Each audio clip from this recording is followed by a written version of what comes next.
Whether you own a home, rent one, or are trying to get onto the property ladder, there is a proposal being discussed right now that could fundamentally change how every single household in this country is taxed on property, and is coming from the front runner to be our next Prime Minister. Andy Burnham has publicly called council tax, which still uses property and valuations from 1991, a highly regressive and non-justifiable.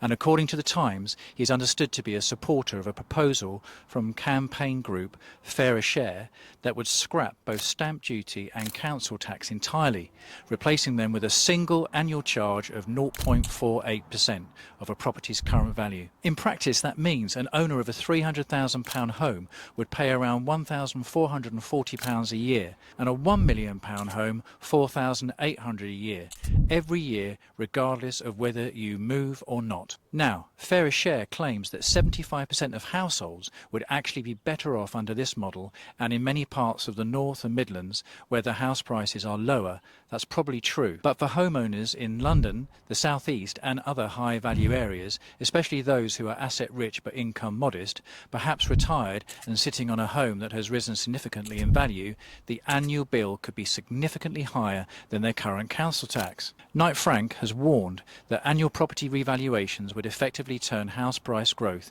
into an ongoing tax liability. To be clear, no detailed policy legislation or implementation date has been published, and existing council tax and stamp duty rules remain in full force. But the direction of travel under a potential Burnham government is becoming clearer, and if you own property, whether it's your home, a second property or an investment, now is absolutely the time to understand what your exposure could look like under different scenarios. Get in touch with us at Matthew Douglas Ltd, visit our website, drop us an email or give us a call. Matthew Douglas Ltd, professional financial advice you can trust.